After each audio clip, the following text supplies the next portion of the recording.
When you go to the doctor, the nurses have to take your vitals before you get to speak to the doctor. Vitals are routine measurements of basic body functions used to monitor a patient's health, e.g., blood pressure, pulse, respiratory rate, temp, etc. Nurses are responsible for assessing symptoms, administering medications, being patient advocates, and the like. And that's what we're going to talk about today. All right, let's get into it.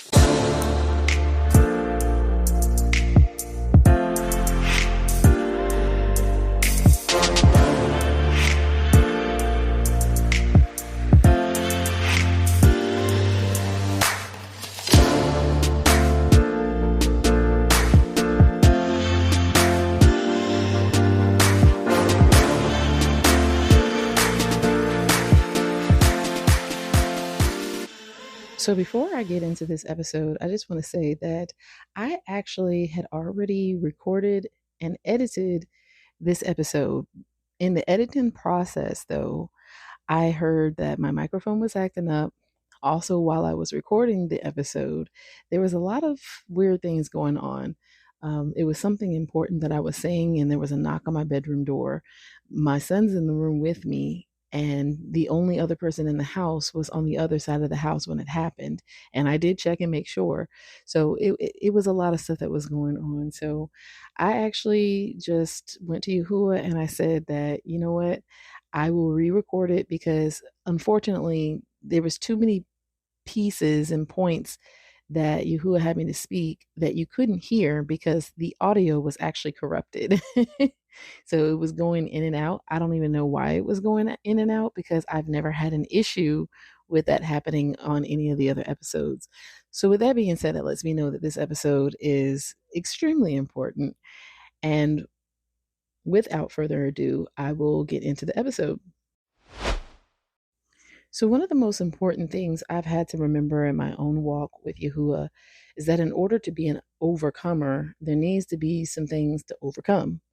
The trials and the tribulations we go through are meant to teach us how to overcome and be used by Yahuwah in the future. And that's what we're going to talk about. Okay. So, I want to read to you Romans 8:28-39. And we know that all things work together for good to them that love Yahuwah, to them who are the called according to his purpose, for whom he did foreknow, he also did predetermine to be conformed to the image of his Son, that he might be the firstborn among many brethren. Moreover, whom he did predetermine, them he also called, and whom he called, them he also justified, and whom he justified, them he also glorified. What shall we then say to these things? If Yahuwah be for us, who can be against us? He that spared not his own Son, but delivered him up for us all, how shall he not with him also freely give us all things? Who shall lay anything to the charge of Yahuwah's elect? It is Yahuwah that justifies. Who is he who condemns? It is Yahushua Hamashiach that died. Yes, rather, that is risen again, who is even at the right hand of Yahuwah, who also makes intercession for us. Who shall separate us from the love of Mashiach?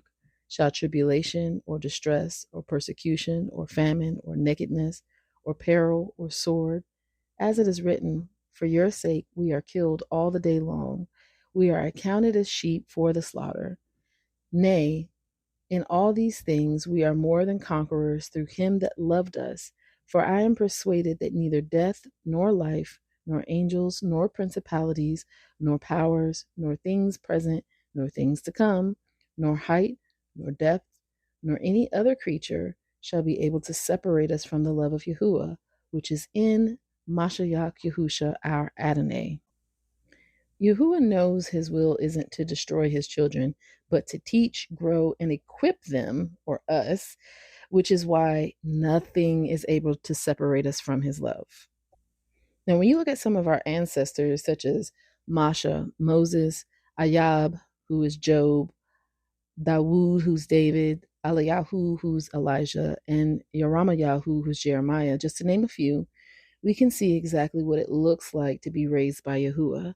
Now, each trial and tribulation that they had to go through isn't identical. It's tailored according to who Yahuah is raising them up to be. But the foundation is trials and tribulations is what they had to go through. However, Yusop, that's Joseph, his journey is one that I frequently reflect on, especially because what he went through can be viewed as a foreshadowing of Yahusha's time here in the flesh. Now, they all can. This is just the one that I relate to the most and can connect to Yahusha's first coming. Now, in the original episode, when I recorded it, I actually read all these out. Yahuah has instructed me not to. I will give you the scripture reference and I'll give you a brief synopsis of what it's talking about. And then it's up to you to actually go and read it for yourself. So, with the first one, you have Yusop being favored by his father. And it literally says that in Barashayath, Genesis 37, 1-3. It says that he was favored by his father, Yasharal, or Yakub, Jacob, above all his brethren. And the parallel for that is Matthew 3, 13-17, where Yahuah says, "This is my son," or my Yahuah, in whom I am well pleased, right? So that's the parallel for that.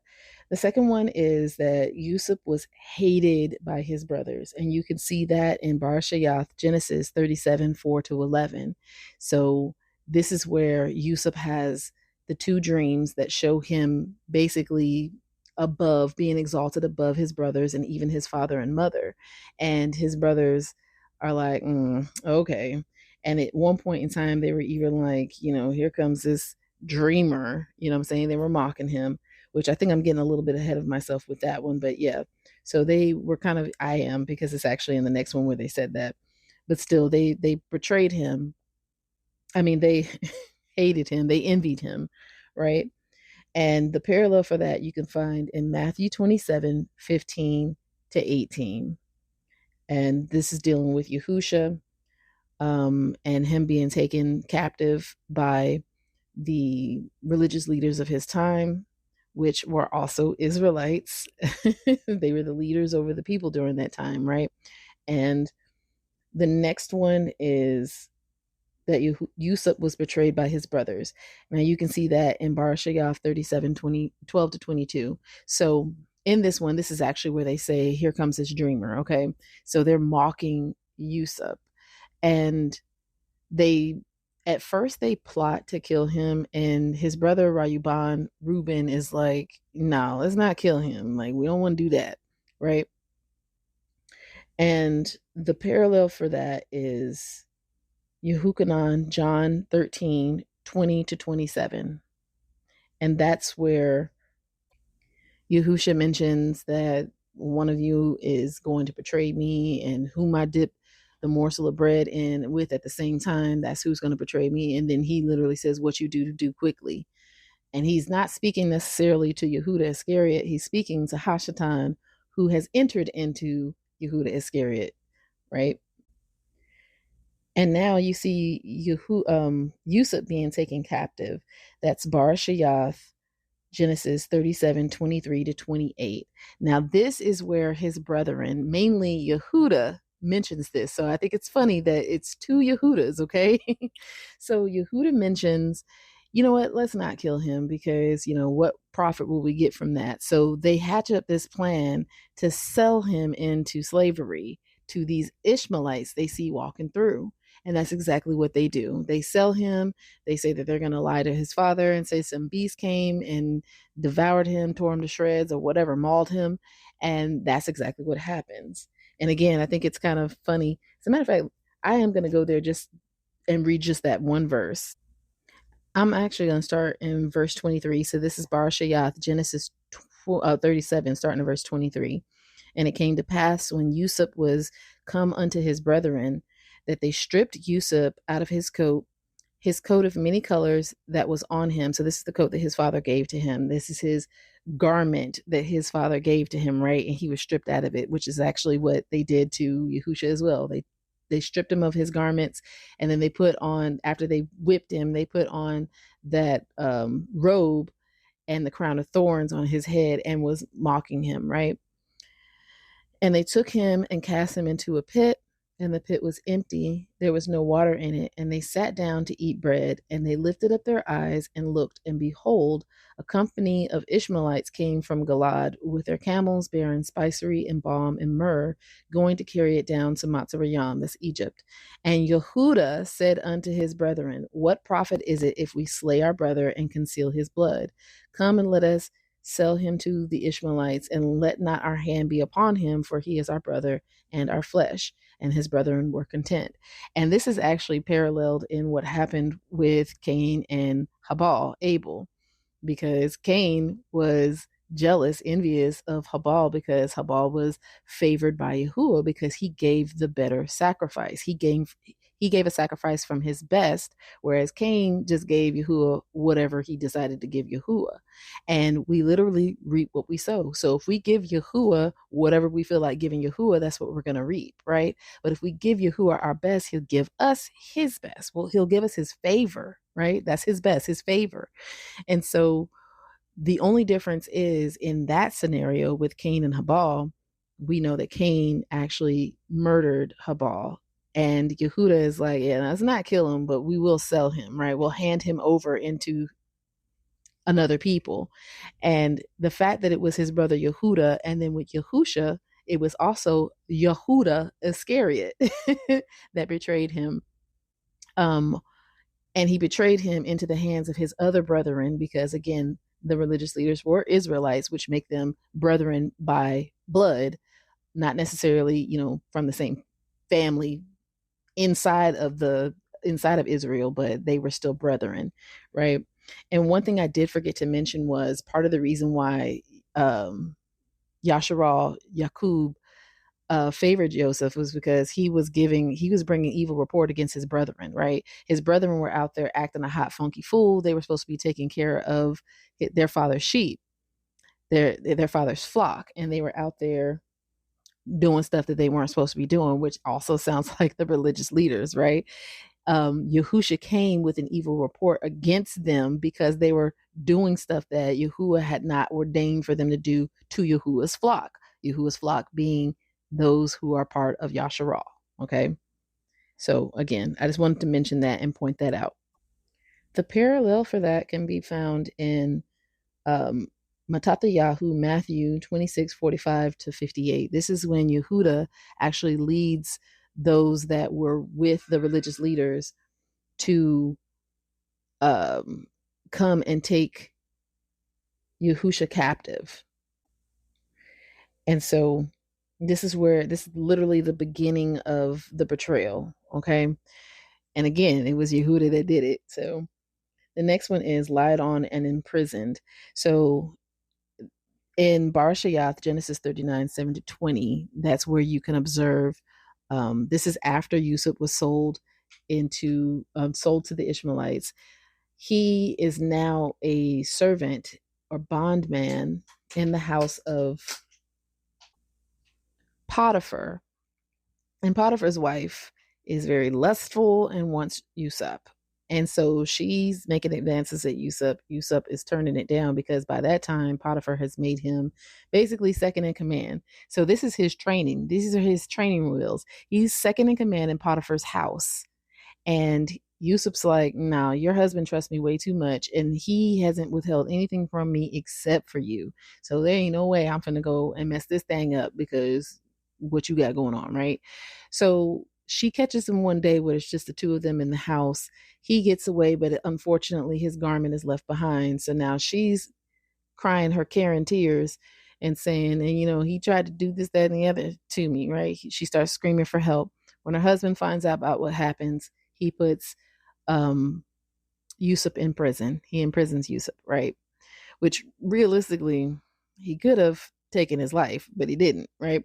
So he puts Yusuf in prison. So he's falsely imprisoned, right? The parallel for that can be found in Matthew 26:59-68. So this is after Yehuda comes and with the band of people to take captive Yahusha. So now Yahusha is standing in front of the high chief priests, chief priests, the elders, and the council. And they were seeking false witness against him. So they were seeking someone that was going to lie against him. Now it says that they weren't able to find any. And what I am gathering from that is they weren't able to find anybody whose lie was convincing enough to justify them executing this man, right? So then it says they found two false witnesses. So what I'm gathering again is that their witness was believable enough to where it would justify what they wanted to do to Yahusha. Okay. And I think it's ironic that they found two false witnesses, and before Yahusha's return, there will be two righteous witnesses that will be witnessing unto him, testifying about him. And you find that in Revelation 11 if you didn't already know. All right. And so that's what's going on. They question him, and eventually he admits that he's the son of Yahuah. Well, they ask him and he said, it is as you say, and then so on and so forth. So they've determined that he's blaspheming, and now we can execute him. We don't have to question anybody anymore. He said it out of his own mouth. And then Matthew 27, 1-2, I can read that. It says, when the morning was come, all the chief priests and elders of the people took counsel against Yahusha to put him to death. And when they had bound him, they led him away and delivered him to Pontius Pilate, the governor. So he is falsely imprisoned by these people, his brethren, just like Yusuf was falsely imprisoned in Potiphar's house. Now, last but not least, you have Yusuf being exalted by his father. Now, in this instance, I'm not talking about Yasharal. I'm talking about Yahuah. So Yusuf is now exalted by Yahuah. And again, remember, he was training for his exaltation when he was in Potiphar's house, right? And you can find this in Barashayath 41. The entire chapter, I would say, go ahead and read that. And in verse 46 of Genesis 41, it mentions that Yusuf was 30 years old. And if you go to Luke 3, 21 to 23, you'll see that Yahusha, when he first started his ministry, was also 30 years old. So it's another parallel. And in Luke 3, you'll see that this is direct. It states that directly after Yahusha was immersed by Yehukanan. Okay. So this is the official start of his ministry, and he's the same age as Yusuf. So these are a lot of good parallels. But when it comes to, so what happens in Barashayath, Genesis 41, is what I didn't mention in chapter 40, I want to say it is, when Yusuf is imprisoned, he encounters the cupbearer and the baker of Pharaoh. And they both have dreams, and Yusuf interprets those dreams. One had his dream interpreted as in 3 days he was going to die, and the other one was in 3 days he was going to be restored to his position. That was the cupbearer. So everything happened exactly the way Yusuf had interpreted per Yahuah. So the baker died, the cupbearer was reinstalled. Yusuf was like, hey, don't forget about me. But he, in fact, did forget about him until in chapter 41, Pharaoh has two dreams, actually. One was about some fat cows and some lean cows, and the other was about some stalks that were healthy and some unhealthy stalks. And so he's inquiring, like, who can interpret these dreams for me? The cupbearer remembers Yusuf and's like, yo, it was this dude when you had put me in the prison, when you put me and the baker in prison. We both had dreams, and he interpreted those dreams, and everything happened the way he said. And so Yusuf is called to go before Pharaoh, and his prison clothes are taken off. Now, this is something that I didn't say in the other recording. So it's kind of a good thing that I'm having the opportunity to record it again, because Yahuah revealed this to me afterwards. So him having his prison clothes taken off is essentially the same thing as Yahusha dying and being resurrected. Okay. Because the flesh that he came in, the flesh that he had before he died, which is the same flesh that we have, that's been put away with. And we know that he still has flesh and blood when he reveals himself to his Lamudayam after his resurrection, because he literally says it. And I'll go there in a second. However, it's different. He looks different. He's got a different body. And you remember the transfiguration upon the mountain. So it's like he's got different garments on, right? Just like Yusuf has different garments on. As a matter of fact, he loosed the garments of a prisoner, of a bondman, and now he has royal garments on, because Yusuf is being made second in command in all of Matsarayam. And Pharaoh literally is like, nobody can do anything unless they come through you, and I'm the only one that sits above you, right? And by no means is Pharaoh equivalent to Yahuwah, but in the story, he does kind of represent Yahusha being second in command to Yahuwah, right? And everybody has to come through Yusuf in order to have salvation, because during that time there was a famine that went on in the land. That's what the dreams are about: 7 years of good and then 7 years of famine. And during the 7 years of good, Yusuf was storing up all kinds of food, so during the 7 years of famine everybody could still eat.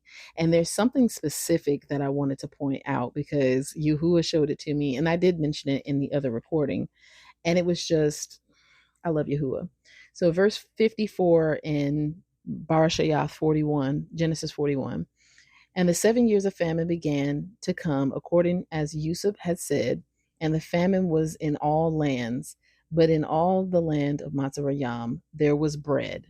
So if you think about Yehukanan, chapter 6, where Yahusha's like, I'm the bread of life, and so on and so forth, and he keeps emphasizing that you got to eat my flesh and drink my blood, because my flesh is meat and all this other stuff, right? Bread spiritually represents doctrine. And we know this to be true because in Matthew 16, verses 16 to 12, Yahusha is talking about not eating the leaven of the Pharisees and the Sadducees. And then when his Lamudo Yam are like, why is he talking to us about bread? He's like, don't you understand? I'm not talking about bread. I'm talking about the doctrine of the Pharisees and the Sadducees. So in John chapter 6, when Yahusha is talking about eating his flesh, he's talking about eating his doctrine. And his doctrine comes from Yahuwah. And the doctrine that he's giving is the law of Yahuwah. So that word in in John chapter 6 for flesh is actually bashar. And if you go to Ephesians chapter 6, where it talks about those having their feet prepared with the gospel of peace, that word for gospel or good tidings is also bashar. And the gospel of peace is the testimony of Yahushua HaMashiach, because he is the peace offering unto Yahuwah. Romans 5:1 tells us that we don't have peace with Yahuwah unless we come through Yahushua HaMashiach. He is how we have peace with Yahuwah. And you can read about the peace offering in Leviticus 3 and Leviticus 7. But Yahushua is the peace offering. As a matter of fact, I have an episode on here. Now, I don't remember which episode it is, but I actually go into more detail about the peace offering. I'm not going to do it on this episode because there's already an episode about it. So apologies, I don't remember which one it is. So I almost forgot to add this in there. So this is Luke 24:36-39, where Yahusha, this is after Yahusha has been resurrected and he's starting to reveal himself to his Lamudayam. And he says, and as they thus spoke, Yahusha himself stood in the midst of them and said unto them, Shalom be unto you. But they were terrified and frightened and supposed they had seen a ruach. And he said unto them, why are you troubled, and why do thoughts arise in your hearts? Behold my hands and my feet, that it is I myself. Handle me and see, for a ruach has not flesh and bones, as you see me have. So he does not have the same flesh that we have, but he is in a different body, okay? So again, that's the garments being exchanged. He had the prison garments, the garments of a prisoner, a captive being removed. That's the flesh that we were born into. He has those being removed, and now he has a different body. That's that he's been glorified in Yahuwah, okay? The fact that he's talking about bread, spiritually, this is representing there being a lack of law in the land, right? And the reason why I'm saying law instead of doctrine this time is because Yahusha is the law of Yahuwah. The way I know that is because in John 14:6, Yahusha says that I'm the way, the truth, and the life. If you go over to Psalm 119 and 142, David proclaims that Yahuwah's law or his Torah is the truth. So if Yahusha is the truth and the law is the truth, that makes Yahusha the law. Also, we know that in John chapter 1, Yahusha is the word of Yahuwah in the flesh, right? In the flesh. Same word, Bashar. And we actually, the 4 books, Matthew, Mark, Luke, and John, is actually called the Bashar as well, right? So these are doctrines. So he's talking about eating his doctrine, right? Eating the word of Yahuwah. And then to take that even a step further, if you think about how Yahusha said in Matthew 4:4 that he quoted Deuteronomy 8:3 that says, man doesn't live by bread only, but by every word that proceeds out of the mouth of Yahuwah, man shall live. So he's talking about a doctrine. He's talking about commandments, instruction, right? Instruction. So there was no instruction in the land. And the reason why that's important is, let me read Matthew 9, starting in verse 32, going to verse 38. As they went out, behold, they brought to him a dumb man possessed with a devil. And when the devil was cast out, the dumb spoke, and the multitudes marveled, saying, it was never seen so in Yasharah. But the Parashayam, that's the Pharisees, said, he cast out devils through the prince of the devils. And Yahusha went about all the cities and villages, teaching in their synagogues and preaching the Bashar of the kingdom. So he was preaching the instruction, the law of the kingdom, and healing every sickness and every disease among the people. But when he saw the multitudes, he was moved with compassion on them, because they fainted and were scattered abroad as sheep having no shepherd. The shepherd is who leads and instructs the sheep. So they were sheep with no instruction, just like the famine during Yusuf's time spiritually represented sheep with no instruction. They had no bread, right? Then said he unto his Lemudiyam, the harvest truly is plenteous, but the laborers are few. Pray you therefore, Yahuah of the harvest, that he will send forth laborers into his harvest. And the parallel for Barashayath 41, Genesis 41, that I used was Mark 16 and Luke 24. And I'm actually going to read a little bit of those a little bit later, so I'm not going to read them right now. But I just wanted to point that out, those things out.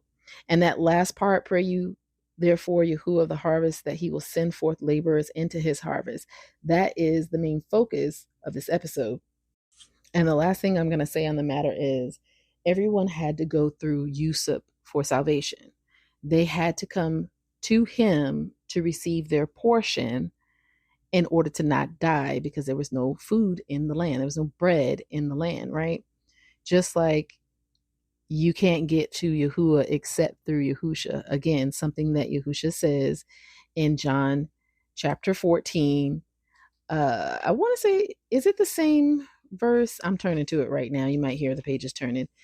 Yeah, I think so. Yahusha said unto him, I am the way, the truth, and the life. No man comes unto the Father but by me. So you do not have salvation unless you go through Yahusha, just like you did not have salvation unless you came through Yusuf. So that's why I like the story of Yusuf so much, because there's so many parallels between him and Yahusha's first coming. Not just Yahusha's first coming, but, Yahusha's purpose altogether, right? But just look how Yusuf didn't go from his father's house to Pharaoh's house. There was training that went on in the middle. And he was a teenager, if I'm not mistaken, in his father's house. And then he was 30 years old by the time he was in Pharaoh's house. So that gives you a timeline of how long it took for him to get from one to the other. It wasn't that Yahuwah woke him up and then was like, all right, now go work. He had to train him. He had to prepare him for it, right? Which is why it's important that when Yahuwah wakes us up, we set ourselves down and we receive instruction and let him teach us. Because too many of us, and I was guilty at first, I will admit that, too many of us are awakened and then we try to hit the ground running, and we ain't been properly prepared as a sacrifice, because Yahuwah's sacrifices are prepared. And I'm going to get into that in a little bit too. But moving on. So I do want to read Yakub, James 1:1-4. So it says, Yakub, a servant of Yahuwah and of Adonai Yahushua HaMashiach. Pause. He identifies himself as a servant. He doesn't say Yakub, a king, a prince, a ruler, a priest. He doesn't say any of that. He says a servant. He humbles himself to what we all view carnally as a lower position. But remember, Yahusha says the greatest of them all is servant of them all. So he's a servant of Yahuwah and Yahusha. And that word in, I'm just throwing this out there because I found this interesting. So that word in the Greek is doulos. And the reason why I found it interesting is because if you've ever been pregnant, or if you know anybody that's ever been pregnant, they know what a doula is, which is the female version. It's the female servant, right? So it's a servant during, pregnancy. I'm not really sure what a doula or doulos does, but we have a sister in Hamashiach that wants to become a doula. But in the Paleo Hebrew, that word would be Ibad, okay? Which I actually had to correct my name because my name was Abad Yahu, but Yahuwah has since shown me that it's Ibad Yahu. So it's Ayan Bayath Dalath. And then he put the Yahu on the end of my name. But yes, Ayan Bayath Dalath. Ibad Yahu. Okay. To the 12 tribes which are scattered abroad, greeting, my brethren. Count it all joy when you fall into diverse temptations, knowing this, that the trying of your faith works patience. But let patience have her perfect work, that you may be perfect and entire, wanting nothing. All right. So with that, everybody knows about Deuteronomy 28:15-68. Everybody quotes it. We know that there are aspects of it that allude to the ultimate captivity that our people went through, where we forgot Yahuwah, forgot Yahusha, forgot ourselves, and so on and so forth. A lot of people preach this and say that it relates to the transatlantic slave trade system. Well, transatlantic slave trade that happened. Apologies, you guys. So in verse 15, it literally says, but it shall come to pass, if you will not hearken unto the voice of Yahuwah Eluah to guard to do all his commandments and his statutes, which I command you this day, that all these curses shall come upon you and overtake you. And then he goes into the different things that will happen to Yasharal and anybody that claims to worship and obey and listen to and follow Yahuwah, right? So that's also talking about the stranger amongst them, because if the stranger amongst them does not obey, they also have these curses come upon them, right? So with that being said, I want to actually focus on the first 14 verses, because the first 14 verses tell us what happens when we do obey Yahuwah. And it shall come to pass, if you shall hearken diligently unto the voice of Yahuwah Eluah, to guard and to do all his commandments, which I command you this day, that Yahuwah Eluah will set you on high above all nations of the earth, and all these barak or barakah shall come on you and overtake you, if you shall hearken unto the voice of Yahuwah Eluah. And I'm just going to say hearken means listen. And I'm only saying that because I don't want to assume that everybody knows what hearken means, because English might not be your first language. So hearken means to listen. Barak shall you be in the city, and Barak shall you be in the field. Barak shall be the fruit of your body, and the fruit of your ground, and the fruit of your cattle, the increase of your kind, the flocks of your sheep. Barak shall be your basket and your store. Barak shall you be when you come in, and Barak shall you be when you go out. Yahuwah shall cause your enemies that rise up against you to be smitten before your face. They shall come out against you one way and flee before you 7 ways. So I want to pause right there, because Yahuwah didn't say that you won't have any enemies come against you and nobody can touch you now that you're listening to and obeying him. He said that when your enemies come out against you from one way, Yahuwah will smite them on your behalf, and they'll flee from you in 7 directions. But that means that you will be attacked for listening to Yahuwah, okay? The only difference between verses 1-14 and verses 15-68, because in both situations, an attack happens. Your enemies will attack you. But in verses 1-14, Yahuwah will fight on your behalf. And in verses 15-68, Yahuwah will allow your enemies to overtake you because you weren't listening to him. You weren't obeying him. Okay, it's the only difference. Starting at verse 8. Yahuwah shall command the barakah upon you in your storehouses and in all that you set your hand unto, and he shall barak you in the land, which means bless, roughly, which Yahuwah Eluah gives you. Yahuwah shall establish you a Kadash, or set apart people, unto himself, as he has sworn 7 oaths unto you, if you shall guard the commandments of Yahuwah Eluah and walk in his ways. And all people of the earth shall see that you are called by the name of Yahuwah, and they shall be afraid of you. And Yahuwah shall make you plenteous in goods, in the fruit of your body, and in the fruit of your cattle, and in the fruit of your ground, and in the land which Yahuwah swore 7 oaths unto your fathers to give you.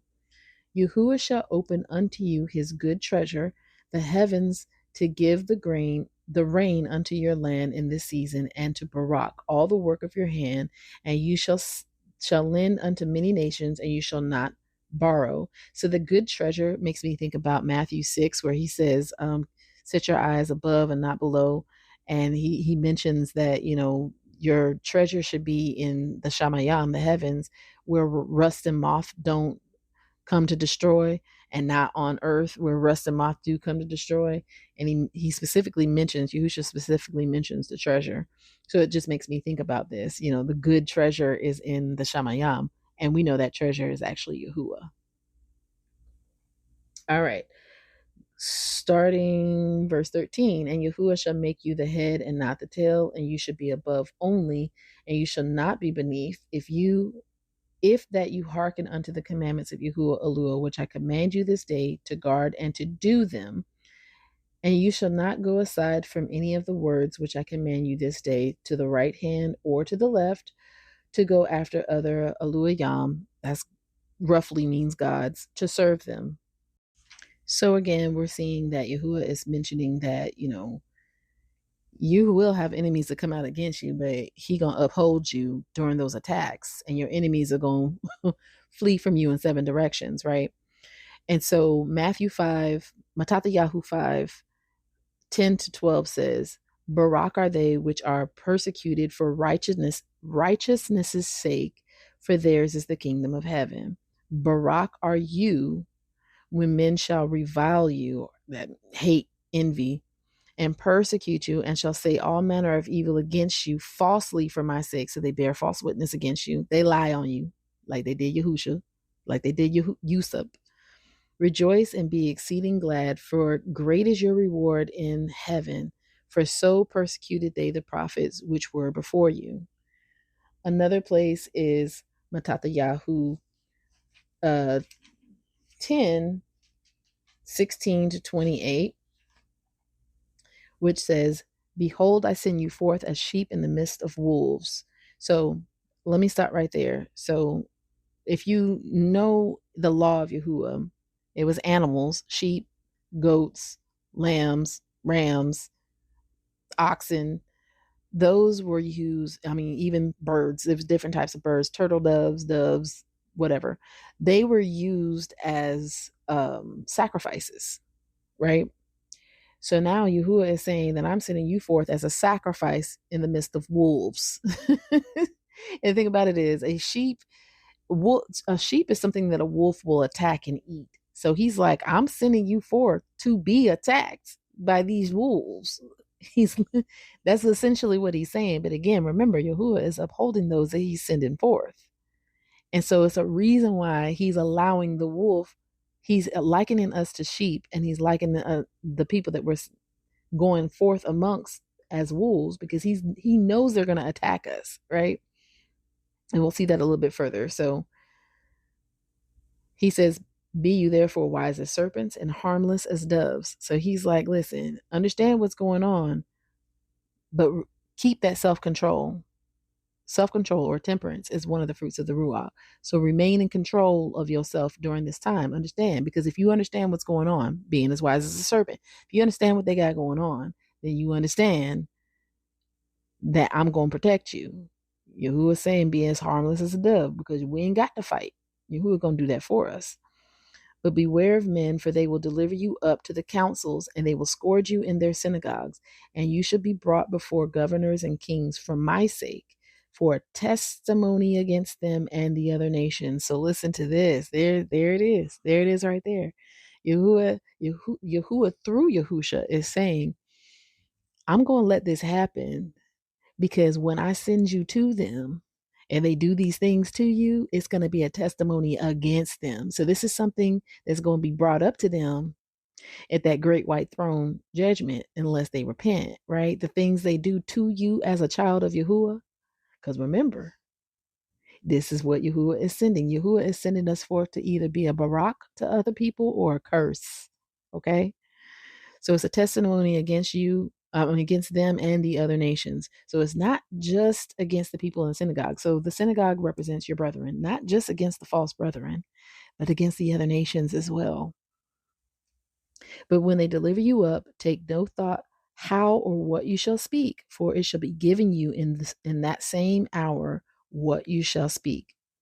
Yahuwah shall feed you that bread in that same hour, that instruction. For it is not you that speak, but the Ruach of your Father, which speaks in you. And the brother shall deliver up the brother to death, and the father the child. And the children shall rise up against their parents and cause them to be put to death. And you shall be hated of all men for my name's sake. But he that endures to the end shall be saved. But when they persecute you in this city, flee you into another. For Aman, I say unto you, you shall not have gone over the cities of Yasharal till the son of Adam is come. The lamud is not above, or the student is not above his teacher, nor the servant above his master. It is enough for the student that he be as his teacher, and the servant as his master. If they have called the teacher of the house Baalzebub, how much more shall they call them of his household? Fear them not, therefore, for there is nothing covered that shall not be revealed, and hid that shall not be known. What I tell you in darkness, that speak you in light. And what you hear in the ear, that preach you upon the housetop. So this is talking about you only speak things that Yahuwah is telling you to speak, right? Only speak those things that Yahuwah is telling you to speak. And that Yahusha mentions that in John chapter 8. And fear not them which kill the body and are not able to kill the soul, but rather fear him which is able to destroy both soul and body in Gehinnom. So Gehinnom or Gehannom is the lake of fire. It represents the lake of fire. And just to go a step even further into what I was saying about Yahuwah sending us forth to be a barak or a curse unto people, like Yahushua literally told us that when they attack us, when they bring us up into the synagogues to accuse us, it will be as a testimony against them and the other nations. So if you go with me to Yehukanan, John 15:16-27, it says, you have not chosen me, but I have chosen you and ordained you. So I have called you and equipped you that you should go and bring forth fruit, and that your fruit should remain, that whatsoever you shall ask of the Father in my name, he may give it you. These things I command you, that you love one another. If the world hates you, you know that it hated me before it hated you. If you were of the world would love his own. But because you are not of the world, but I have chosen you out of the world, therefore the world hates you. Remember the word that I said unto you, the servant is not greater than his master. If they have persecuted me, they will also persecute you. If they have guarded my word, they will guard yours also. And the reason why they're guarding your word is because you're speaking those things that Yahuwah gave you to say via his Ruach HaKodesh. So it's not even your word, it's actually Yahuwah's word that you're guarding. And that's why if they guard Yahusha's word, they'll guard yours, because Yahusha also spoke what Yahuwah told him to speak, and he is the word of Yahuwah in the flesh. But all these things will they do unto you for my name's sake, because they know not him that sent me. If I had not come and spoken unto them, they had not had sin, but now they have no cloak for their sin. So ignorance is the cloak of sin. Now, I'm not going to go there, but I'm going to give you references so you can go and do the study yourself. But in Yakara, Leviticus 4, and in Yakara, Leviticus 5, it mentions the sacrifice that's supposed to be made be made for someone that commits a sin in ignorance, or the assembly that commits a sin in ignorance. And you can also go read about it in Bamadabar, Numbers chapter 15. Okay. Again, I just want to give you those references so you can go check it out yourself.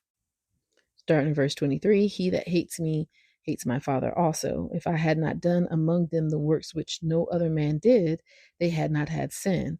But now have they both seen and hated both me and my Father.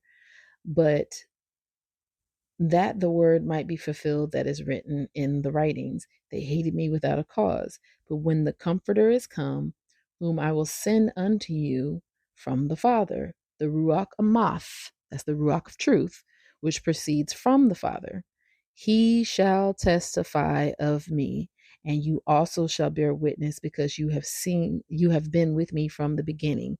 So the Ruach of truth will testify of Yahusha. Now I want to pause right there, because there's a lot that I can say in regards to this. There's actually a place that I was reading, and I want to say it's also in Numbers 15.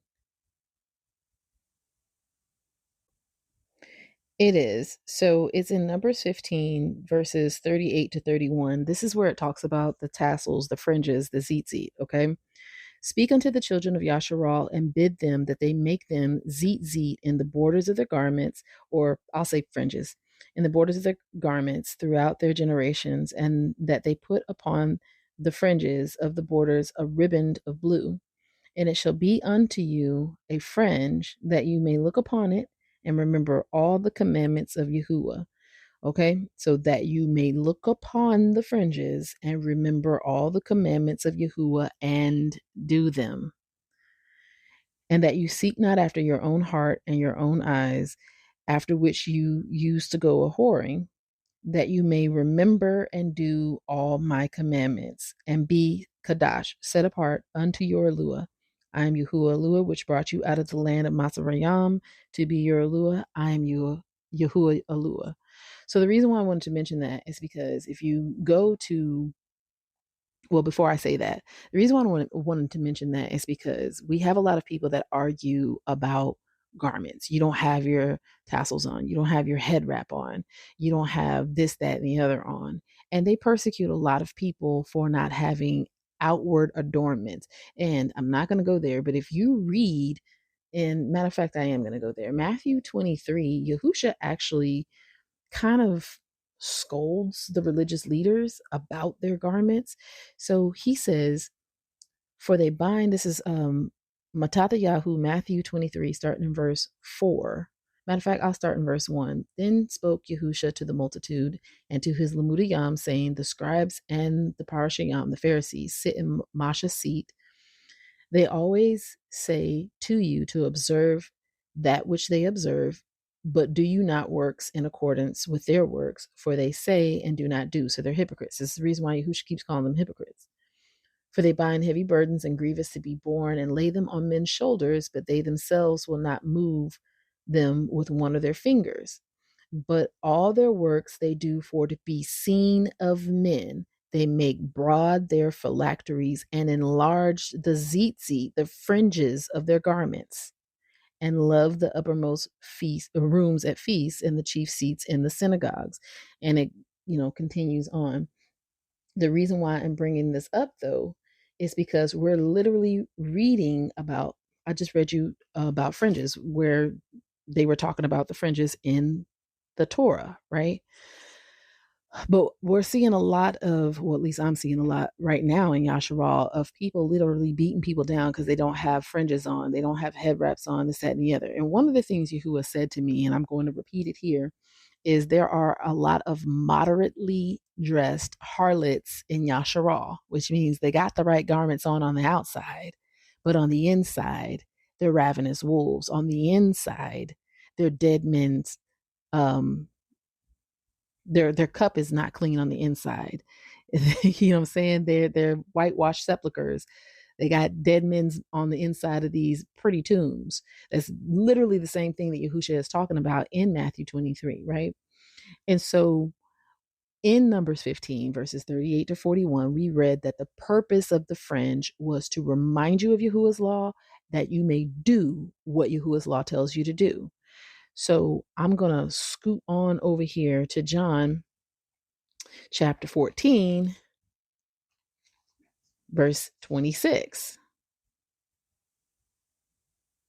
But the Comforter, which is the Ruach HaKodesh, the set apart Spirit, whom the Father will send in my name, he shall teach you all things and bring all things to your remembrance, whatsoever I have said unto you. That sounds like the purpose of the fringes, right? So one of the things that Yahuwah said to me was, during the time that Masha was given the instruction for the fringes, everybody in Yasharal was not filled with the Ruach HaKodesh. Only a select number of people that Yahuwah chose had the Ruach HaKodesh. Everybody else in Yasharal was void of the Ruach, which means they had to be given something for them to do in order to remember Yahuwah's law and to do it.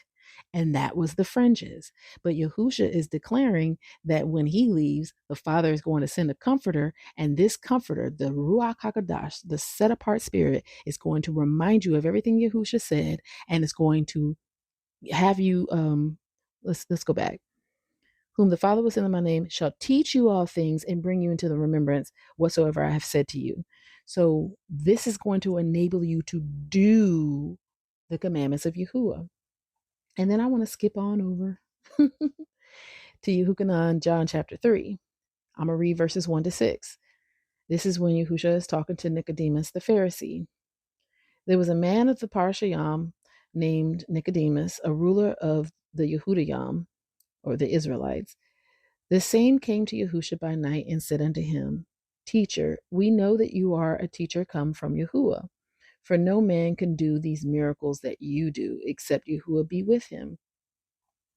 Yahusha answered and said unto him, Aman, aman, I say unto you, except a man be born again, he cannot see the kingdom of Yahuwah.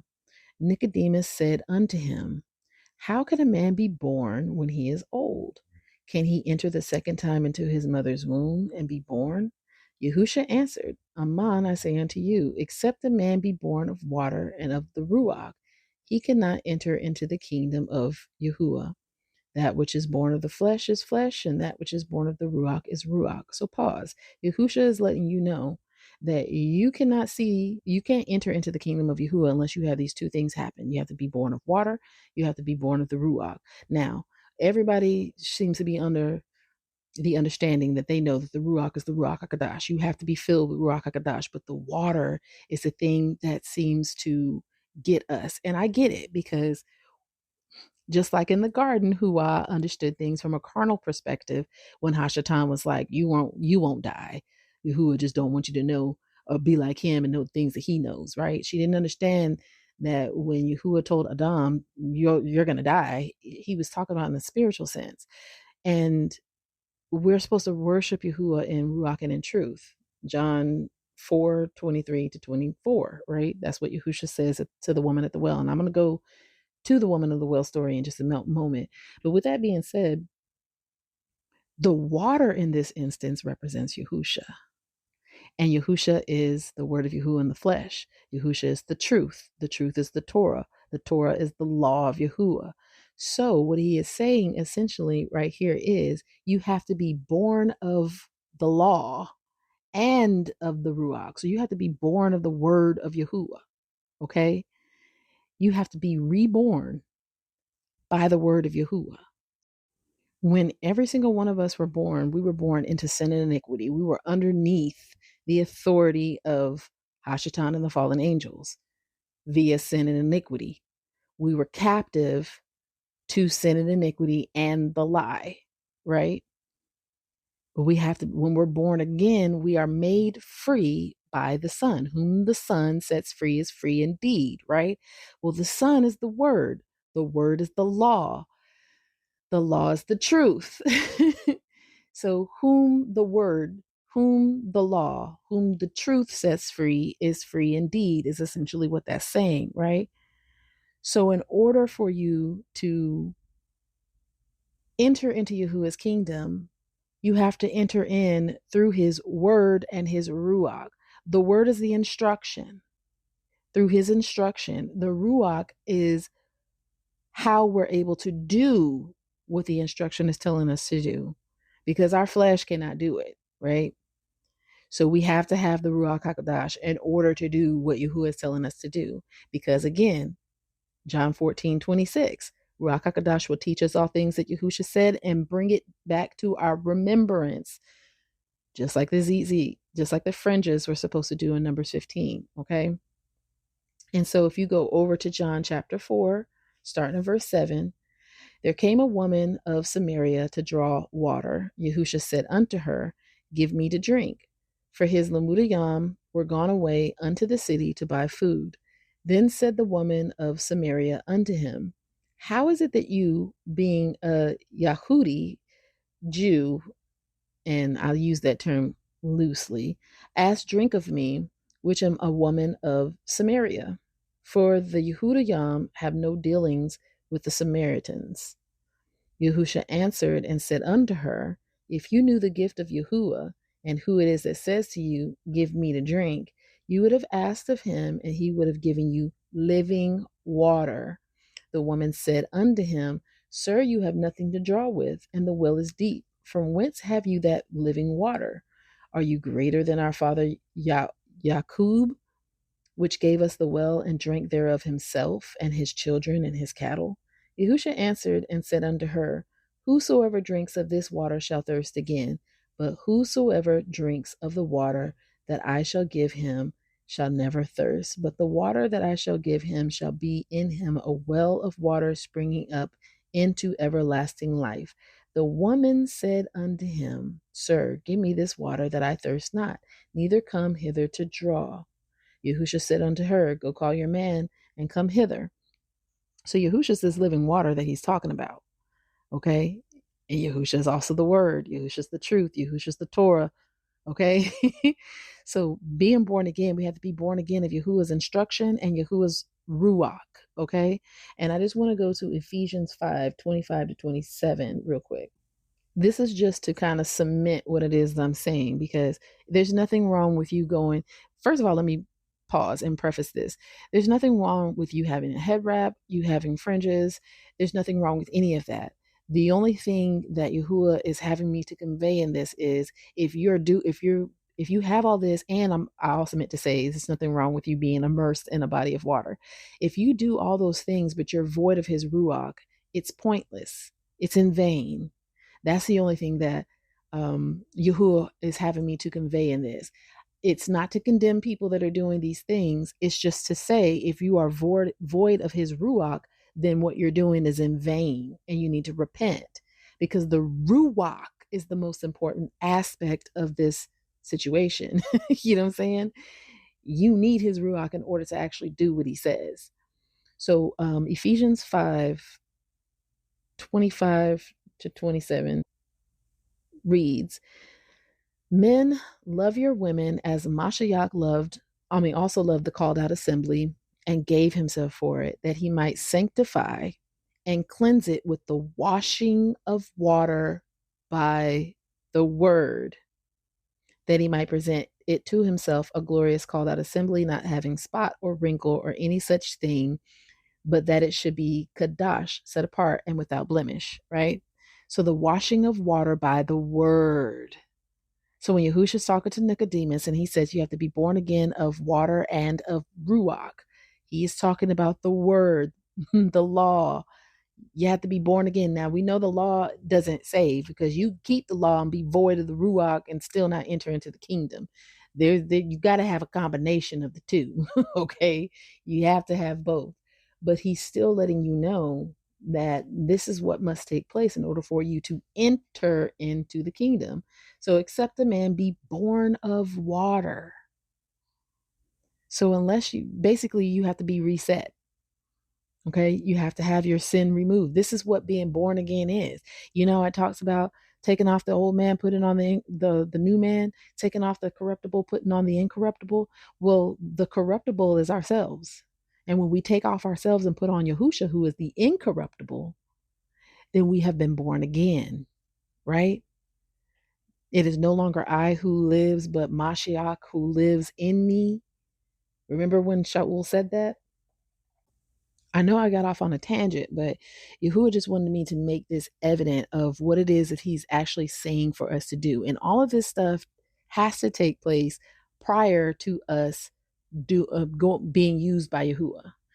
If you do not have this process happen, if you are not born again, and again, you don't have being born again is not just receiving his word. It's also receiving his ruach, because we're sacrifices. I'm going to go to Acts chapter 2, starting in verse 1, going to verse 4. This is during the Feast of Weeks, okay? Because Yahusha came down and he prepared his Lamudiyam, his taught ones, as sacrifices, okay? Leviticus 1 talks about the ascending smoke sacrifice. And again, if I'm not mistaken, I can't remember which episode I said this in either, so I definitely apologize. I probably should have looked this up, but this is literally just stuff that Yahuwah is telling me to say in a spur of the moment. So I don't remember the episode, but I did go into detail about Leviticus chapter 1 talks about the ascending smoke sacrifice and the different types of ascending smoke sacrifice. And Yahuwah showed me that verses 1 to 9 that talks about the ox being the sacrifice, that's Yahusha. 10 to 13 talks about sheep or a goat being sacrificed, that's Yasharah. And then 14 to 17 talks about the fowls, and they're actually prepared slightly differently because they have to have their head wrung off. That's the other nations that are grafted in, because they have to renounce the things that they were currently following and worshiping, i.e., the head being wrung off. But all of the ascending smoke offerings are burnt offerings before Yahuwah. So during the Feast of Weeks, this is after Yahusha told his Lamudiyam to wait for him. He says that actually at the end of Luke 24. I'll read that real quick. Luke 24, 50 to 52, 53, apologies, says, and he led them out as far as to Bethany, and he lifted up his hands and barakah them.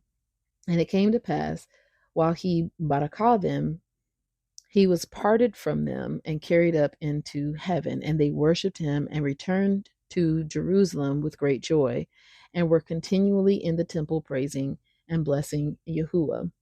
Matter of fact, verse 49 is where he says it, so I apologize. And behold, I send the promise of my Father upon you, but tarry you in the city of Jerusalem until you be endued with the power on high, from on high. So he's like, listen, stay in this spot until you receive this promise from the Father. The promise from the Father is the Ruach HaKodesh, okay? So it was during the Feast of Weeks that the Lamudiyam received the Ruach HaKodesh. But look at the form. I'm going to read this to you. Look at the form in which the Ruach comes to them. Because when the Ruach lighted upon Yahusha, the Ruach was in the form of a dove. Okay? But the Ruach's in a different form when it comes to the Lamudiyam. Okay, so Acts 2, starting verse 1. And when the day of Shabuath was fully come, they were all with one accord in one place. And suddenly there came a sound from heaven as of a rushing mighty wind, and it filled all the house where they were sitting. And there appeared unto them cloven tongues like as of fire, and it sat upon each of them. And they were all filled with the Ruach HaKodesh, and began to speak with other tongues as the Ruach gave them utterance. We do not have power unless we have the Ruach, but the Ruach came like cloven tongues of fire, because they were burnt sacrifices unto Yahuwah. Romans 12, verses 1 to 2, right? I beseech you, therefore, brethren, by the mercies of Yahuwah, that you present your bodies a living sacrifice, Kadash, acceptable unto Yahuwah, which is your reasonable service. And be not conformed to this world, but be you transformed by the renewing of your mind, that's being born again, that you may prove what is that good and acceptable and perfect will of Yahuwah. That's being born again. That transformation is you being born of the water or the word or the law or the truth. and of the Ruach HaKodesh, and of the Ruach HaKodesh. So the Lamud Yam had received the first part. The entire time that Yahushua was here in the flesh with them, he was cleaning them up and preparing them to be this burnt offering for Yahuwah, right? In John 13, you see him preparing them. And I'm going to actually read that real quick. And I think I'm jumping ahead of myself, but you know what? It's okay. It's going to go the way Yahuwah wants it to go. So John 13 reads as follows. Now before the feast of the Pesach, so this is right before they were about to break bread with one another. When Yahushua knew that his hour was come, that he should depart out of this world unto the Father, having loved his own which were in the world, he loved them unto the end. And supper being ended, the devil having now put into the heart of Yehuda Iscariot, Shamayun's son, Simon's son, to betray him, Yahusha, knowing that the Father had given all things into his hands, and that he was come from Yahuwah and went to Yahuwah, he rose from supper and laid aside his garments and took a towel and girded them. So he laid aside his garments and took a towel and girded him. So this is equivalent to Yusuf having his garments removed, having the garment that his father had given to him removed from his brethren. All right. So it's showing humility, because Yusuf was humbled by his brethren when he had the garment that his father gave him because he favored him. The colorful garment removed, that's a sign of humbling, humiliation, right? Yahusha is removing his garments and he's humbling himself and serving his Lamudiyam. So again, another parallel. And after that, he poured water into a basin and began to wash the Lamudiyam's feet and to wipe them with the towel wherewith he was girded. Then came he to Shamayum Kapha, and Kappa said unto him, Master, do you wash my feet? Yahusha answered and said unto him, what I do, you know not now, but you shall know hereafter. Kappa said unto him, you shall never wash my feet. Yahusha answered him, if I wash you not, you have no part with me. Shamayun Kappa said unto him, Adonai, not my feet only, but also my hands and my head. Yahusha said to him, he that is washed need not save to wash his feet, but is clean every whit. And you are clean, but not all. So Yahusha has explained that they are already clean. The rest of their body is already clean. And I want to take a brief moment and pause right there. So what Yahusha is actually talking about, if you go to starting in Leviticus 13. So in Leviticus 13, the priests are given instructions by Masha from Yahuwah on how to determine if a leper is, if an ailment that the person has is leprosy, and if it is leprosy, if it's spreading or if it's healing, right? If it's spreading, then the person is marked unclean and there's a process they have to go through. If it is healing, then the person is marked clean. And then, that whole chapter talks about the different types of leprosy and so on and so forth. So I would just go read that if I were you, ask Yahuwah for understanding. I'm not going to go into that, but just understand that entire chapter is talking about the different types of leprosy and how to tell if it's spreading or not, and if the person is clean or unclean. It's literally a chapter about discernment. You could parallel that to Matthew 7 verses 15 to 20, where Yahusha's talking about telling a tree by its fruit, right? Because if the fruit is growing, that means that it is a good tree. If the fruit is rotten, that means that it is a bad tree. So it's essentially the same thing, but he's just teaching it in a different way that they can understand a little bit better, right? So if you hop on over to Leviticus chapter 14, verses 1 to 32. Now, the whole chapter is talking about healing leprosy, but 1 to 32 is talking about the individual. And the rest of the chapter, starting in verse 33, is talking about the house that has leprosy in it. Okay. And that's dealing with all of Yasharal. But as the individual, once the individual is determined to be clean, there's still a process they have to go through. Yahuwah has to process them through. And you know what I'm saying? So there is a he lamb that is the trespass offering. And the blood of this sacrifice, because there's a sin offering, a trespass offering, and an ascending smoke offering that have to be done during this time. The priest takes the blood of the trespass offering, the he lamb. Remember, Yahusha's the he lamb, right? He takes the blood of the trespass offering and he puts it upon the right earlobe, the right thumb, and the right big toe of he who is to be cleansed. So what that represents is the washing of water by, I mean, the washing of, yeah, the washing of water by the word. So you got to be cleansed, okay? So they're being cleansed. So what that's essentially doing, and Yahuwah showed me that the reason why it's the right ear, the right thumb, the right big toe. So first and foremost, the right side represents righteousness. Yahusha's on the right side of Yahuwah. When Yahusha says he's going to separate the sheep from the goats, he says that the goats will go on his left hand, the sheep will go on his right hand, right? The right hand is, it represents the righteous. So that's the reason why it's the right that you have to cleanse and then anoint, because you're going to see the anointing in just a moment. But the blood on the earlobe is cleansing you from from listening to the voice of the enemy. The blood on the right thumb is cleansing you, or forgiving you, I should say, cleansing you from doing the works of the enemy. And on the right big toe is cleansing you from walking the broad path that leads to destruction. And then the priest turns around and takes a horn of oil, and the oil goes on top of the blood on the right earlobe, the right thumb, and the right big toe. That's anointing you to now hear the voice of Yahuwah. That's anointing you to now do the works of Yahuwah's kingdom through his word or his law or his instruction. And the right big toe is anointing your feet to now walk the set apart righteous path that leads to life, right? And Yahusha is life. Again, John 14:6, the way, the truth, and the life. What this is showing you is someone being born again, but it's showing you in a carnal way, because again, majority of the people back then were not filled with the Ruach HaKodesh. So that was essentially showing that they were born again. They were no longer a leper, and now they were walking in a new life, a new body, a body that is without sin and corruption, because that's what the leprosy represents spiritually, sin and corruption. So essentially, we were all born as lepers on a spiritual aspect, because leprosy represents spiritual sin and iniquity, which we were all born into.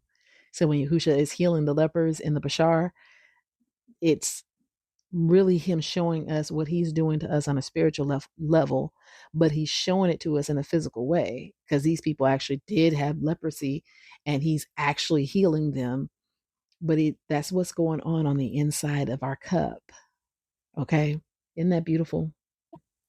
So that's what Yahusha is talking about when he's saying, if I wash you not, you have no part with me.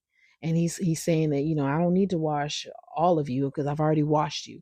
When he came and he brought the word to them, he had already begun the process of washing them with the water of the word. The final step was them receiving the Ruach HaKodesh in Acts chapter 2. That was them being born again of water and of Ruach.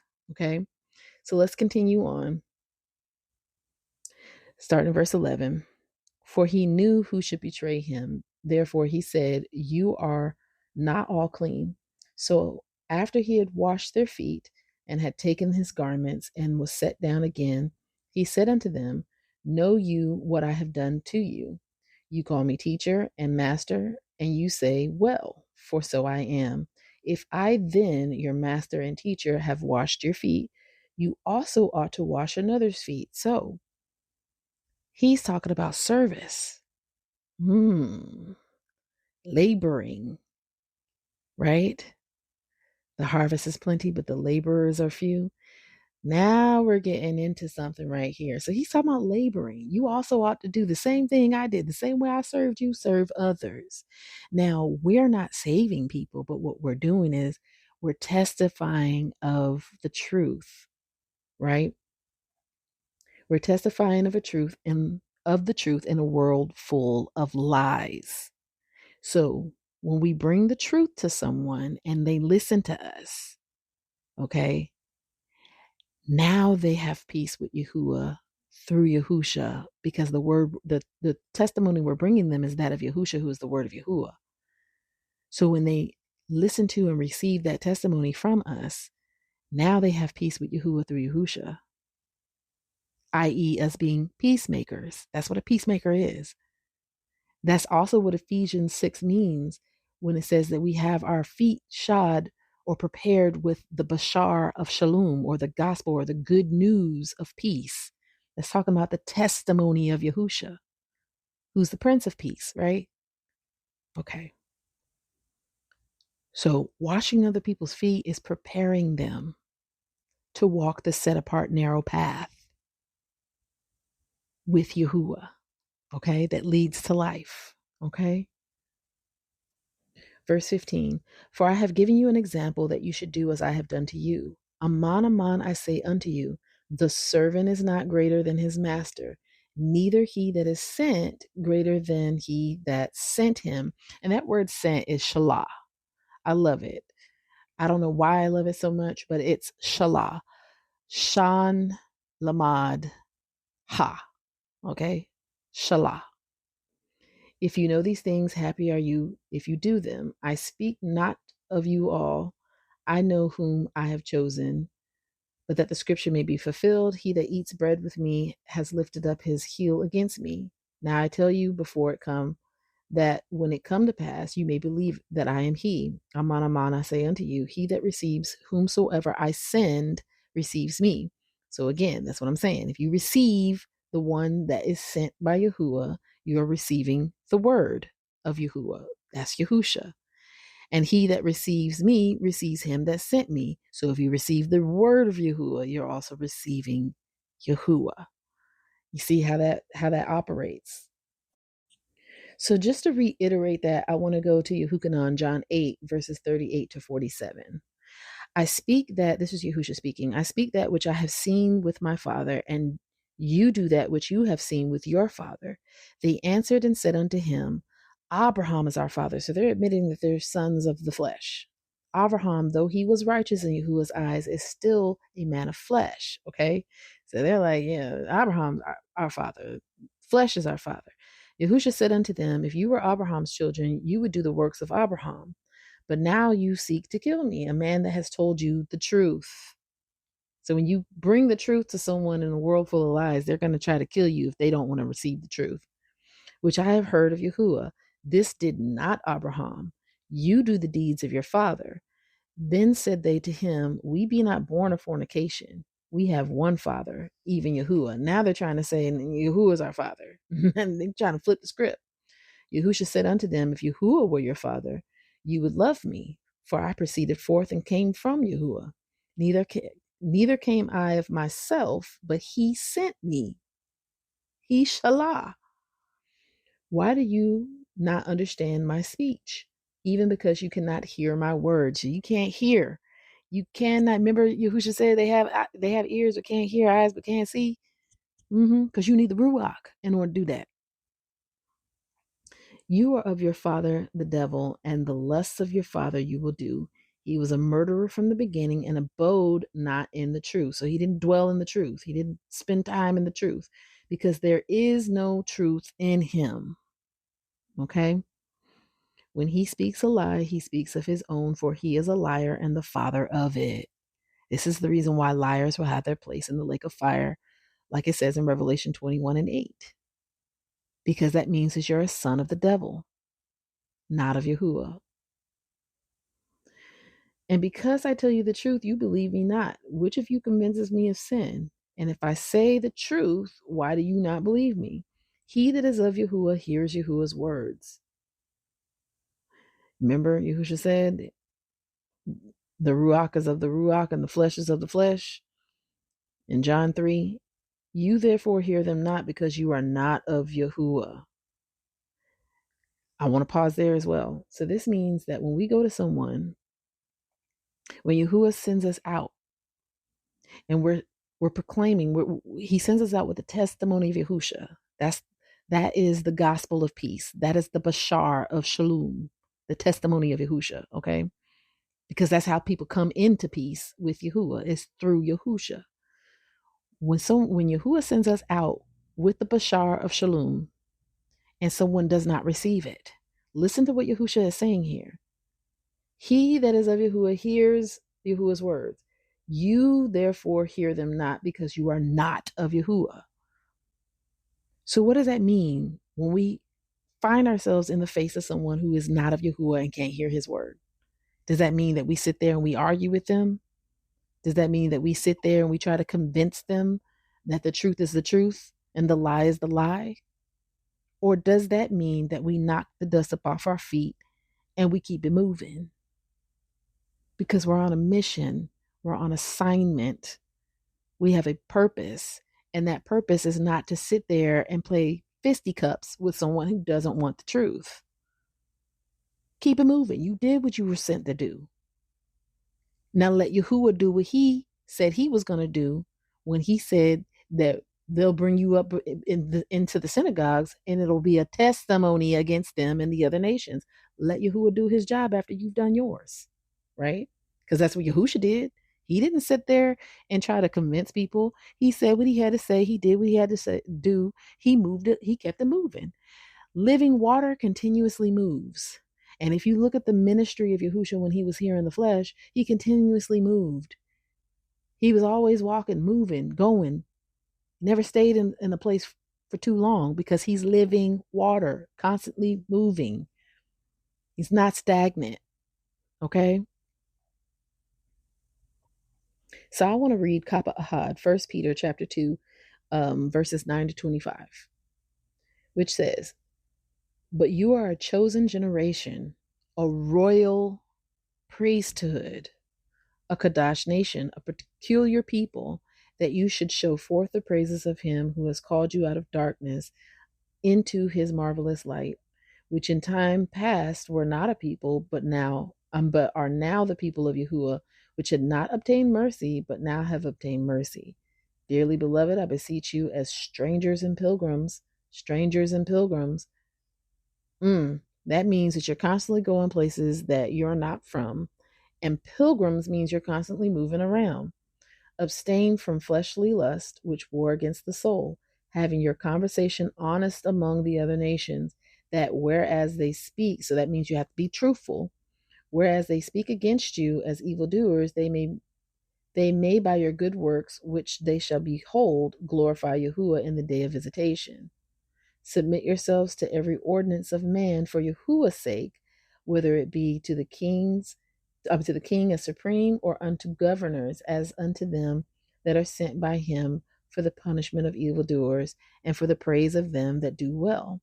For so is the will of Yahuah, that with well doing you may put to silence the ignorance of foolish men." So don't go out here purposely usurping the system just so you can say, I'm a son and daughter of Yahuah. Like for instance, if you have a job, if Yahuah still has you working in Babylon, obey the rules of your company. The only time that you don't obey the rules of your company is if it goes against the law of Yahuah, right? So if they're saying you have to participate in the feast days of Babylon and you have to work on the Shabbat, that's the only time that because you still have to obey Yahuah, right? But you do it in a righteous way, right? You're not out here being a hellraiser because you're a son or daughter of Yahuah.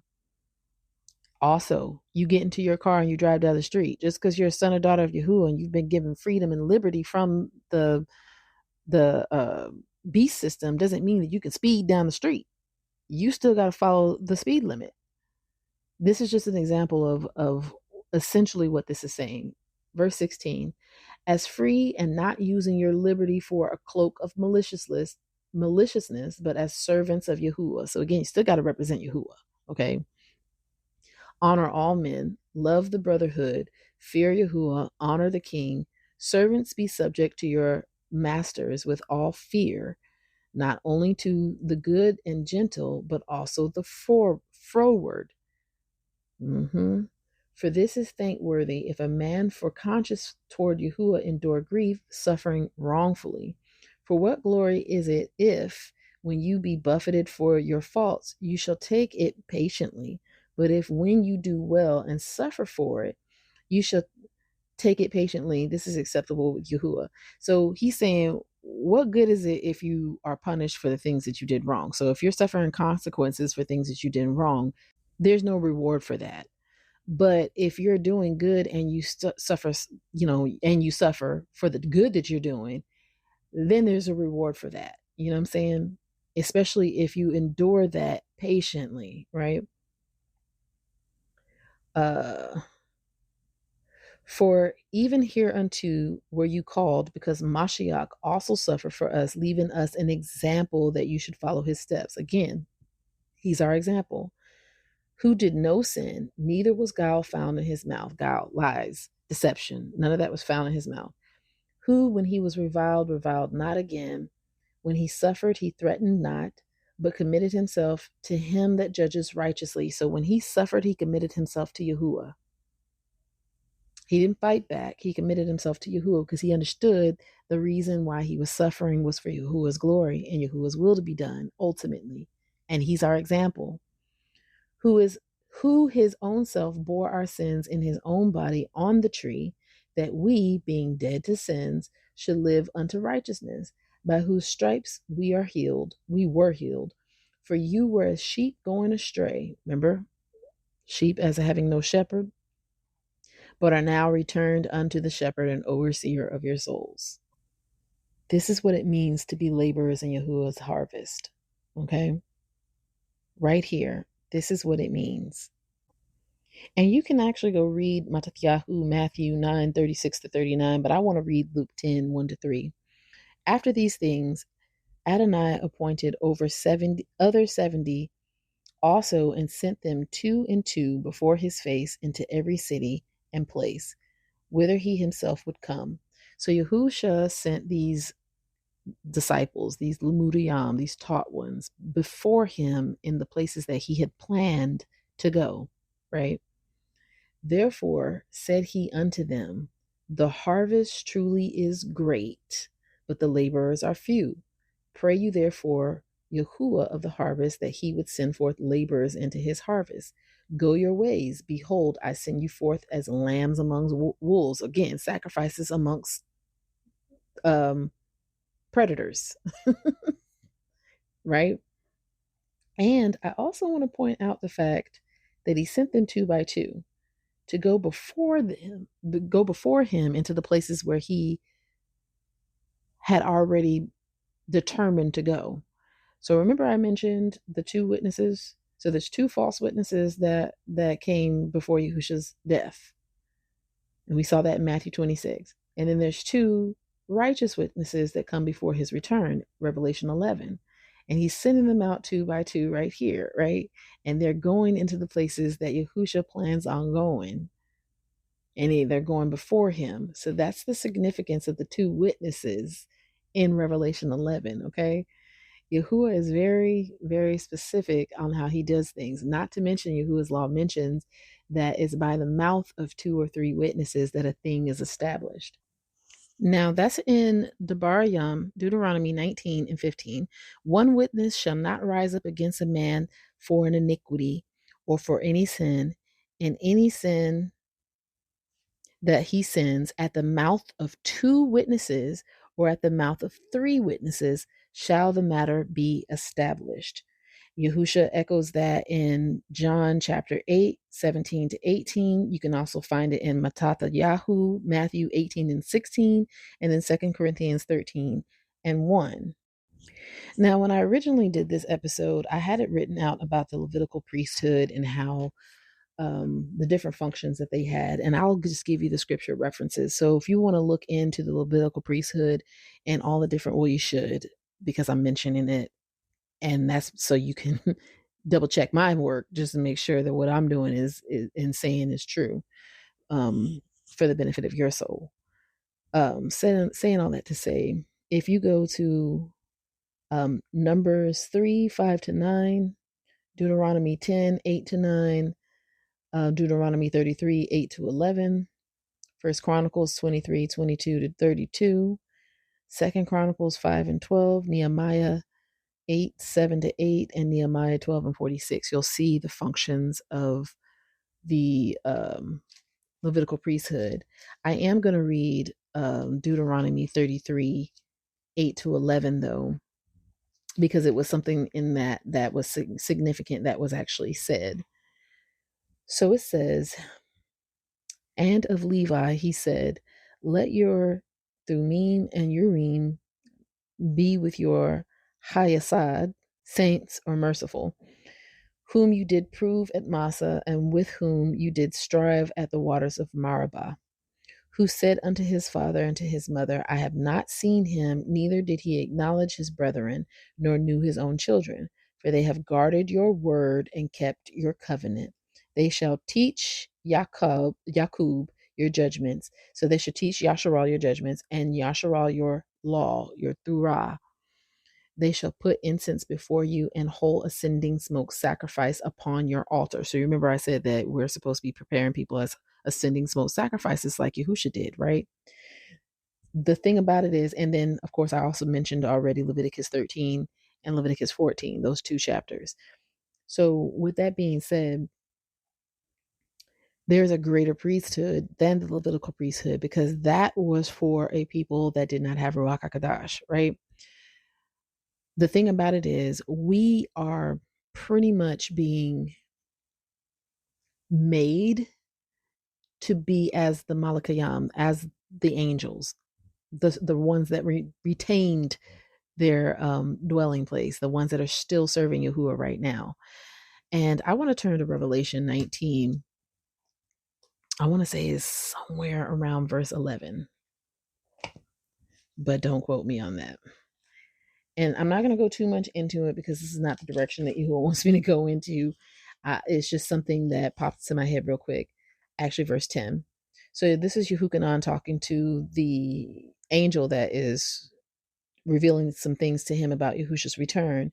And verse 10 says, And I fell at his feet, this is Yehukanan, and I fell at his feet to worship him. And he said unto me, See, you do it not. I am your fellow servant and of your brethren, which have the testimony of Yahusha. Worship Yahuwah, for the testimony of Yahusha is the Ruach of prophecy, right? And if you go up to verse 5, you'll say that a voice came out of the throne saying, Praise Yahuwah, all you his servants. So this is definitely a Malak that is talking to Yehukanan and is revealing all these things unto him. It's not Yahuwah himself that's doing it, but he does identify, this Malak identifies as being a servant, a fellow servant with Yehukanan and of the brethren. So Yahuwah is literally training us to be as the angels. Hear what's being said and not what's being said. Nowhere in that I said better than the angels. Nowhere in that I said say that we were going to replace the righteous angels. Now, this is what Yahuwah said to me a while ago, and I will leave this for you to ponder on and go to Yahuwah. Please go to Yahuwah. The fallen angels fell, right? They did not retain their dwelling in the Shamayam because they decided to usurp Yahuwah's authority. And it was a remnant that fell, but it's only a remnant that's going to Yahuwah. So what I am seeing is the remnant that's going to Yahuwah is replacing the remnant of angels that fell away from Yahuwah, right? That's why it's only a remnant. And this is one of the scriptures that kind of makes me go in that direction. Again, I'm letting you know right here and right now, so don't go to Yahuwah saying a Koti, Ibad said this and that and the other. You better go and ask him if this is true or not. But this Malak is saying that he's a fellow servant and of the brethren that have the testimony of Yahusha. So they know the truth, right? Because they're in the Shamayam where Yahusha is and where Yahuwah is. So of course they have the testimony of Yahusha, of the word of Yahuwah, right? Because they're there. They are there. But I am going to move on. I'm going to leave that right there for you. So since Yahuwah awakened me, I've seen an abundance of pride, hate, legalism, compromise, and the like in Yasharal. I have even recently seen someone on YouTube, okay, I'm not going to say the name of the ministry, but someone on YouTube preaching that the 144,000 will have superpowers like the X-Men or something. And I kid you not, like in the videos, because they have multiple, in these videos, they are saying that the 144,000 will begin to have pyrokinesis. That's the ability to create fire out of nothing. They'll be able to fly. They'll be shooting electricity out of their fingers. They'll be able to teleport from one point in time to another point in time. Like there's and the thing about it is there's absolutely no scriptures given to back this up. In the comment section, there are a couple of people that are arguing the point, and they pull up scriptures, and the scriptures are still not saying anything close to what they're talking about. So I'm not really sure what's going on, other than, people making stuff up. That's why I always tell you, when I tell you something like a revelation that I have that Yahuwah hasn't given me a solid, like, boom, boom, boom, boom, boom. That's why I'm always like, listen, go talk to Yahuwah about this. Even when he does give me something solid and I know that it's something that he's teaching this, that, and the other, I'm going to tell you to go to Yahuwah, because you should always go to Yahuwah. You should never just take anybody's word for it. Don't trust that just because I'm a peer or I'm telling you that my relationship with Yahuwah is solid. Don't take my word for that, because I could be lying. You don't know. I'm not, but I could be. You don't know that. You don't know me. And then there's also some greed. So there's a lot of people that have created ministries in Yasharal for the purpose of receiving monies. Now, I'm not going to go so far in there when I talk about that, but I am going to bring up this one. So I have stopped using the pharmaceuticals from Babylon. And Revelation 18 and 23 says, "And the light of a candle shall shine no more." This is talking about Babel. "Shall shine no more at all in you, and the voice of the bridegroom and of the bride shall be heard no more at all in you. For your merchants were the great men of the earth, for by your sorceries were all nations deceived." So that word in the Greek for sorceries is pharmakeia, which is the root word of the word pharmacy, right?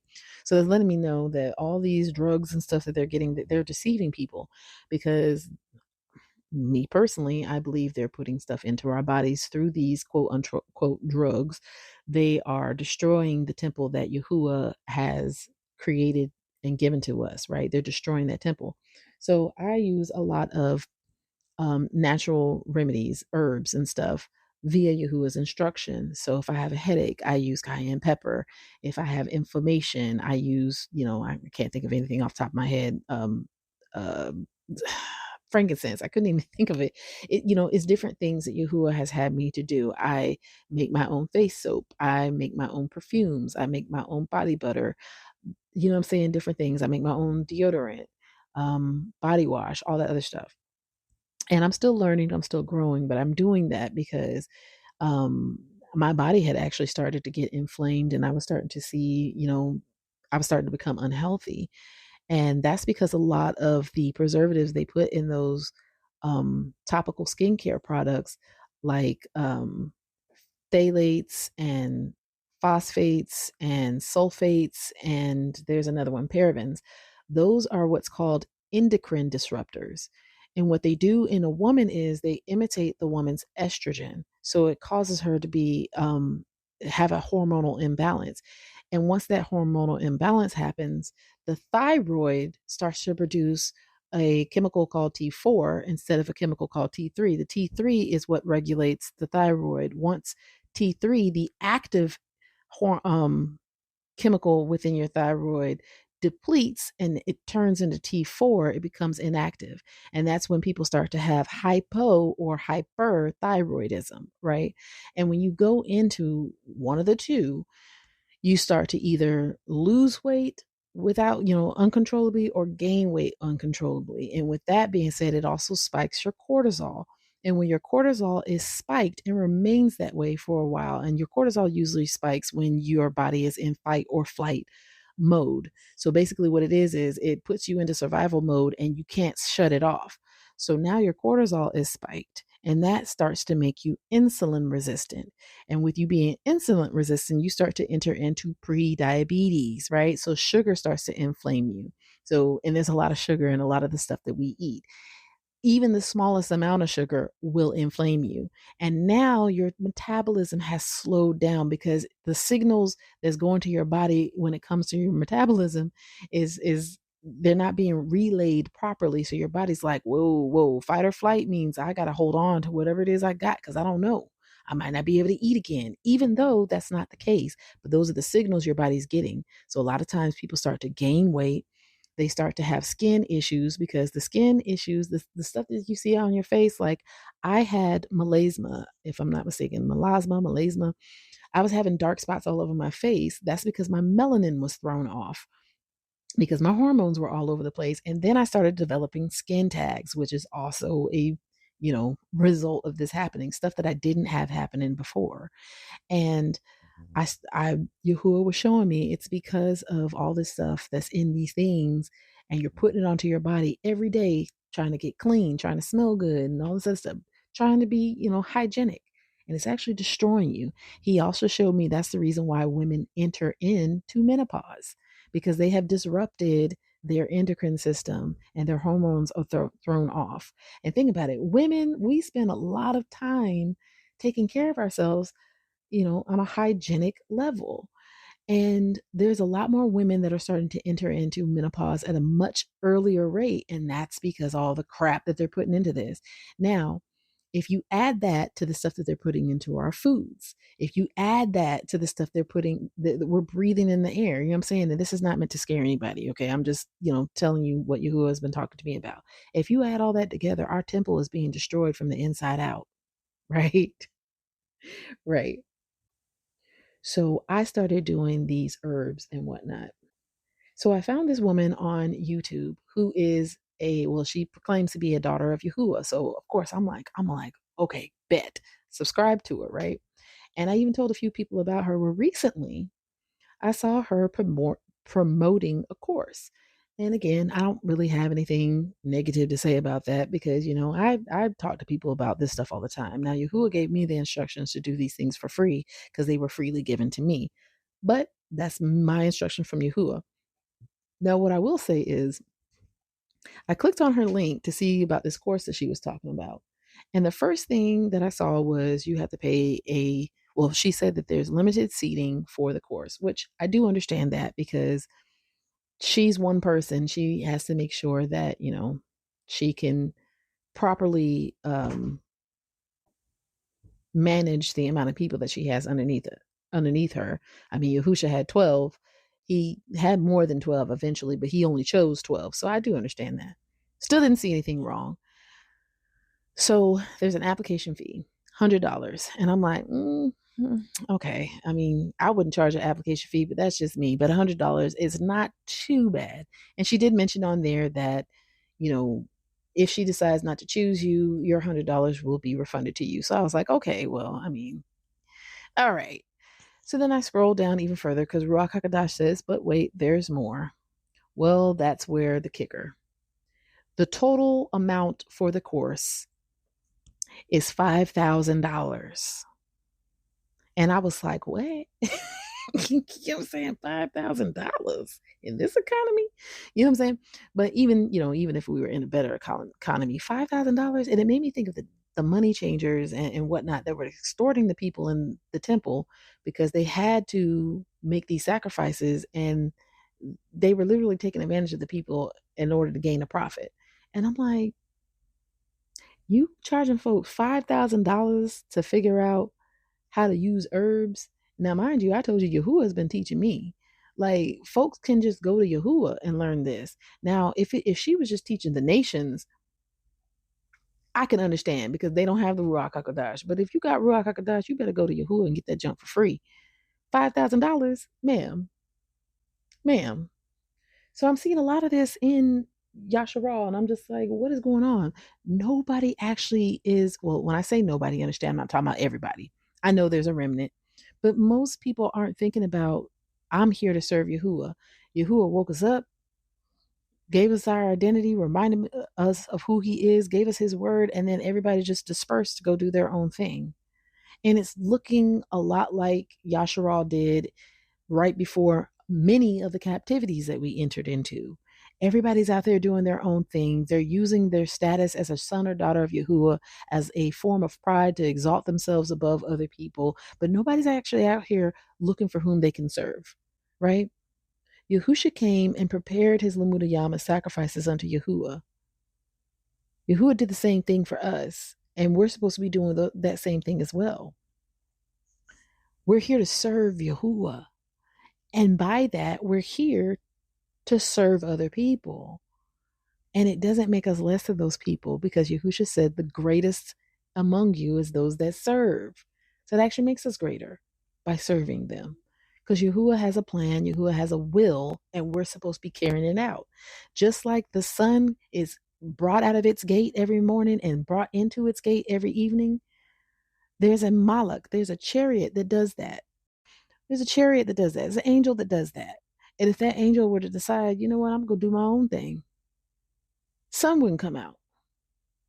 Or let me correct myself, the sun would come out, because Yahuwah would just put another angel there, and that angel would be fallen at that point in time. That's what happened to the fallen angels. That's the reason why they're not there doing those things no more. Because they decided, you know what, I'm not going to do that. And Yahuwah said, oh, but my son will come out. And if you don't want to do it, please believe I got angels.